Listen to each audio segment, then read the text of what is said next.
Kia ora, Helen Brown here, coming to you live from Surprise in Arizona. Hope you're all having a super fantastic, sparkling day. Welcome to Before the Dirt Nap podcast number 1543, when the Muse goes on vacation, navigating creative dry spells. So today my Muse went on vacation. I came in here and we just got back from our walk, and through the whole walk I'm going, what are we going to talk about? What subject should we talk about tonight? What about genealogy? Yeah, no, that wasn't inspiring. Travel? Yeah, that wasn't doing it either. And I was like at a complete loss. And so I came here and I got on ChatGPT and I says, my Muse is gone. What do I do? And so this is, well, you could take a spell for tonight, just not do the show. And it literally told me to take a break tonight. And I turned around and says, yeah, that can't happen. I said, I'm committed to doing I'm committed to doing a live podcast every day. And I'm on day 1543. And it was like, wow, that's awesome. Okay, we need to keep this going. And so it kept coming up with all these ideas, and it finally came up with the title, When the Muse Goes on Vacation, Navigating Creative Dry Spells. And I thought, I love the topic. But what do I do next? So, you can look behind the scenes. We pulled it back. We have no idea what we're talking about tonight. So it's just going to flow. Different things that we can do when the Muse goes on vacation. We can do things like sit down and write. I could even go out there and mind map if I go out and mind map on my mind. I have renamed my table. So my table that sits in the formal dining area of this house, which is just outside there, I've renamed it the mind mapping table, because it's basically all I'm doing on there right now is mind mapping. And but when I mind map, it removes crap out of my head, so I have room for more stuff to come in and refresh the brain. Another way that I like to do that sometimes before I start mind mapping, I meditate, and just meditate for the creativity juices to flow. So I didn't have time to do that tonight because I just gotten back from our walk with Zephy. So those are a couple of ways that I've overcome the Muse going on vacation. Another one is writing. I've got a friend who's an author. And I said to her, look, I got these books in my head. I've got all these storylines in my head. I know the characters inside and out. I can't get the first words out. And she says, just start with It's a Dark and Stormy Night. And I'm like, seriously? I'm going to have to find that first one, that one that I wrote with It's a Dark, where I started off, It's a Dark and Stormy Night, because I thought it was a brilliant piece of writing. I was cracking myself up. So that was good. So there's writing. There's just free form writing. It's just starting off with, there's a lot of different, you can Google writing prompts and it'll come up with different writing prompts. You can do Google writing prompts on certain topics just to help you get. But one thing I will say when it comes to doing free writing is always, I'm going to take a piece of paper off there.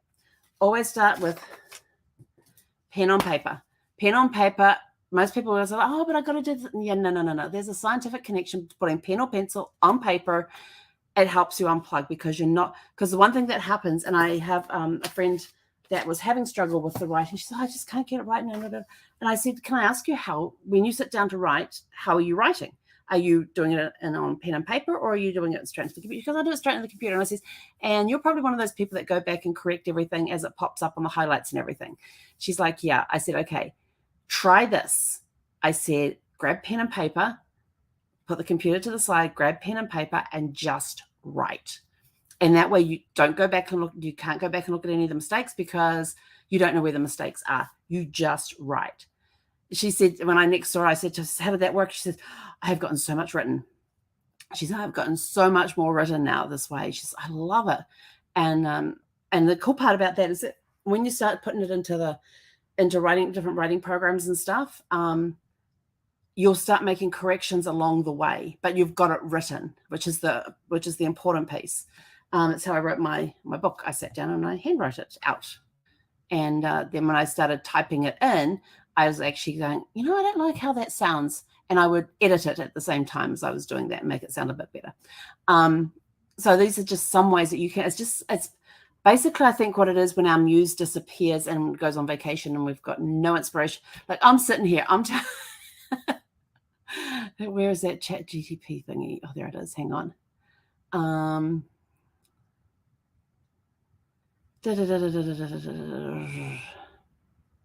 It even asked me, because it asked me, well, what about talking about music, quotes, even a favorite movie like James Bond? And I said, James Bond is November's month-long topic. So they gave me something else. Said my head is empty. I took a walk and thought about it and got nothing. And this is from someone who usually has an endless supply of topics and stories. She says, I understand, Helen. It happens to the best of us. Those moments when the wellspring seems dry, even when we're usually bursting with ideas. Sometimes acknowledging that you're feeling uninspired can in itself be a topic. You can talk about the ebb and flow of creativity, how it's okay not to have it all together sometimes, and always to get out of a creative rut. It's very human experience that could resonate well with your audience. What do you think? So this is what ChatGPT told me when I said, there's nothing in my head. And they really, but I'm like looking around and they're going, what can I talk about? What can I talk about? But yesterday was a very creative day, was unblocking and very creative. I woke up yesterday morning and jumped out of bed and I suddenly had, I think I figured out my way around the block. Remember, I'm working on a genealogy project. I have a block. I can find this person on the 1930, 1940, and 1950 US Census. Can't find them before it or after it. And then I suddenly had an epiphany because I was looking on, and then I had an epiphany. And so I came back in because something was bugging me about one of the census reports. And it was bugging me and I couldn't figure out why. And yesterday morning when I woke up, I was like, I've got it. And I came back and had a look. The 1930 census had the mother, because the 1930 census asked what age they were when they first got married. And of course, they've got their age there being the 1930 census. And this person was 22 in the 1930 census and said she got married at the age of 17. So I thought, well, that puts her in 1925. And she's got an 8-year-old son. Now, I'm looking at it all from the mother's perspective. Totally missed the fact that she's 17, she was 22, and her husband on that report was like 34. Totally missed the connection that maybe the son is not her son. It could be a son from a previous marriage. And so that was the thing that woke me up yesterday, because I've been looking at these census reports, going, scraping the information. There's got to be something in here, some other clue. And I was like, oh my gosh. And so I wrote down all the thoughts yesterday on that and started writing out questions and, who is the mother, what happened to the mother, and, well, since he was born in Arizona, maybe I can find, his dad was born in Arizona, maybe I can find a marriage certificate in Arizona. Or maybe he went down to Mexico and got it from there. But on the 1950 census, it says that the son, who I'm trying to find, that he was born abroad to American parents. So I'm sort of like, which totally confused me at first because I knew that his mother had been born in Mexico. And so now it suddenly made sense of why I had been seeing the mother born in one place and it's saying that his mother was born somewhere else. And I was like, and now it's suddenly like everything just like clicked into place. Sometimes it's right there in front of you and you just don't see it. You got the blinders on. Well, the blinders got lifted yesterday. And then I had these other ideas and everything else. So basically before I got on Networking Next Level yesterday, I had written out pages of notes of all of these ideas and everything else. So waking up this morning, uninspired to do anything because it's Sunday. I thought, I'm just going to take it easy today. I did get a little bit of housework done. We did go and get breakfast this morning. It's the first time, and I can't remember when that we went out for breakfast. I'm trying to think when we last went out for breakfast. I don't know. And then we just basically just mucked around all day. I didn't even have a snooze. I haven't had a nap in about a week. I think last Sunday was the last time I took a snoozle. Was that the last time we did a snoozle, Seth? Yeah. She thought we were going to do a snoozle today, so she went and got on bed and snuggled down ready for a snoozle, and I need to find out that no, that wasn't what was happening. So sometimes the creativity does run dry. It's there. It's just blocked. And it's like, how do you get rid of the block? Go sit down on my map. Get a pen and paper and start writing. Anything that pops into your head. There are times that I have sat down and written and going, look, I am sitting here down here and I'm sitting down. I am writing on this piece of paper. I have no idea what I'm going to write about. Absolutely none whatsoever. And I just go on about the fact that I have nothing to write about for about half a page. And then I'll look up and go, and I might see that at the computer. Well, I could get on the computer and do this. No, it's a computer-free day today. It's my second time on the computer today because I was on this morning trying to test a theory, and we are making progress on that genealogy block. And I could get on the computer, but then if I get on the computer, that means I want to do some work, and today is a non-work day.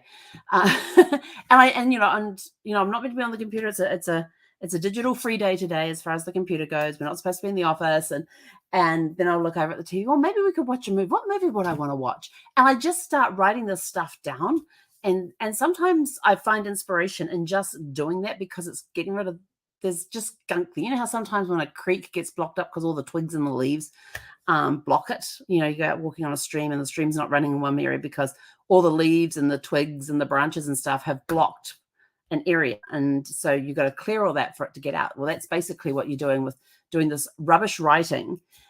Just sitting there going, I have absolutely no idea what I'm just sitting here writing and hoping to clear the block, but I've got no idea what I'm going to write about. And you just ramble on with a pen and paper, just writing that stuff out of your head, and eventually it clears the block and the ideas start to trickle down. So I probably should have done that when I got back, but then I was looking at time. I really don't have time. What other ways can I do that? And that's just like getting in the car and going for a drive sometimes will inspire.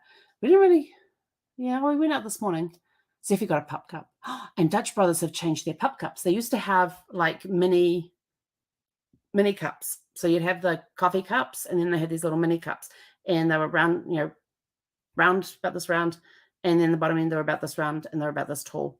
And they used to put the cream in there with the biscuits. And well, the day she gets out this thing, it's like about this wide and about this deep. And I'm like, those are new pup cups. And she's like, oh, yes, they're better for their snouts.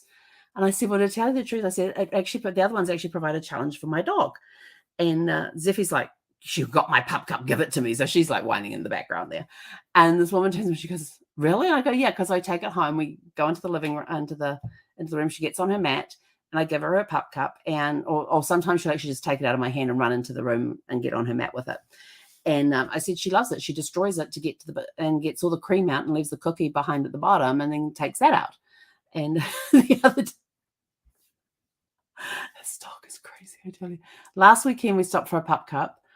Can't remember why we went and got a pup cup, but we went and got a pup cup last weekend.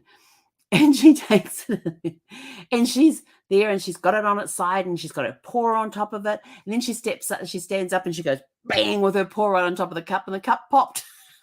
It was the weirdest sound. I looked up and go, what was that? And Zippy's just standing there with her paw on the cup and like sniffing around it to see if there's anything else coming out of it. And I thought, okay, she decided to flatten the cup.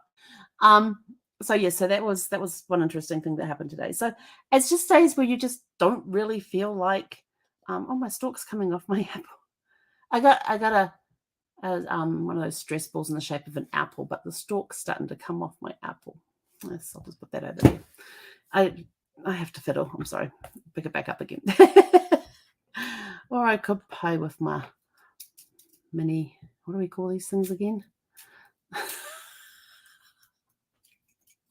See, my brain is not working properly today. It just needed a vacation today. We had a really good networking next level yesterday. It was awesome.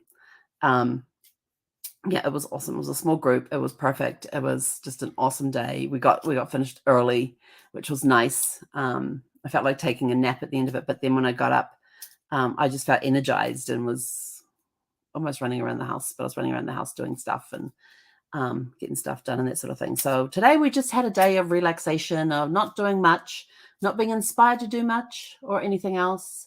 And we actually went and sat it was really cool. We went and sat outside this morning when it was nice. It was 70 degrees this morning. Went and sat outside after we'd come back and had our breakfast. We went and sat outside and sitting on the back patio there for like about half an hour to an hour or something. I did fall asleep in the chair, kind of, sort of, until Zephy was sort of like wanting to go back in. But we're sitting out there in complete shade and we're watching these birds. There's over in the back corner of the backyard, there's a tree that's in one of the neighbors' backyards there that kind of overhangs into ours a little bit. And then on this side, we've got the neighbor over this side has a tree there. And the birds were flying backwards and forwards, and it looked like they were playing a game of chase. And Zephy's sitting there going, following. Her head was moving as she followed them through the air and everything. When they dip down into our backyard and fly back up again, they were kind of playing follow the leader. It was really cool. And then you'd hear them hopping around in the tree. And then one of them would come flying out again and the other one would follow. And they'd do these twists and turns and things. And the one behind would follow with the twists and turns. And they'd land in another tree and they'd hop around in that. And then they'd repeat it all over again. And it was very hypnotic. I think that's why I probably kind of sort of dozed off a little bit. But slinky, that's what these things are called, slinkies. But it was so cool just to be in the moment and just watching these birds play. And Zeffie's laying, she could have laid on the extra chair, but she's just laying there on the rug there and just watching these birds as they're going backwards and forwards between these two trees on each side of our yard, and just watching the birds. And, you know, her head would go up as they went up, it'll come down, and she'd watch them swoop and go back up again, and she would rotate her head as they spun around.